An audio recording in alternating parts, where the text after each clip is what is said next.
Tamam. Bəs yaxşı Ləman, biz qeyd elədik ki, müqəddəs birliklə Osmanlılar arasında müharibə mərhələsi var. Neçənci illəri əhatə edirdi bu müharibə mərhələsi?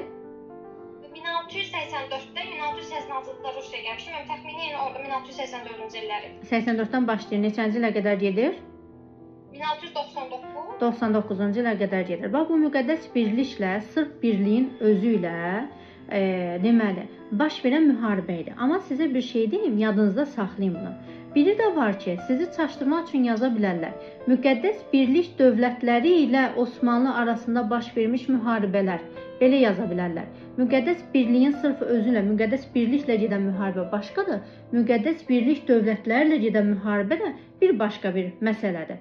Misal üçün, 3-cü Əhmədin zamanında ayrılıqda başqa bir mübarizələr olubdur. Avstriya ilə, Venesiya ilə olmuşdu. 1-ci Mahmudun dövründə Avstriya ilə müharibə var idi. 3-cü Əhməddə hətta Rusiya ilə müharibə var. Sonraki gedişatlarda da Rusiya ilə, Avstriya ilə müharibələr olubdur. Mübarizələr aparmışdılar. Yəni, bu o deməkdir ki, müqəddəs birlik, biri var, birliyin özündən gedən bir müharibə. Sırf o iki tərəf arasında gedirdi. Osmanlı tək idi və birlik də ona qarşı çevrilmişdi. Bir də var, müqəddəs birlik dövlətləri ilə ayrı-ayrılıqda başqa bir zamanlarda belə müharibələr olub aralarında.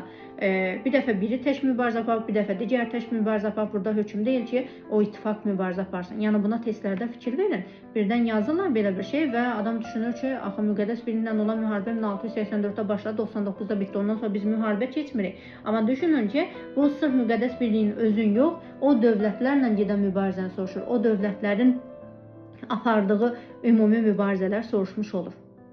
Yaxşımı? Bunu nəzərdə saxlayaq. Bəs yaxşı Ləman, desək ki, Osmanlı dövləti ilk dəfə Balkanlarda ərazi itirdi. Bu nə vaxtda düşür?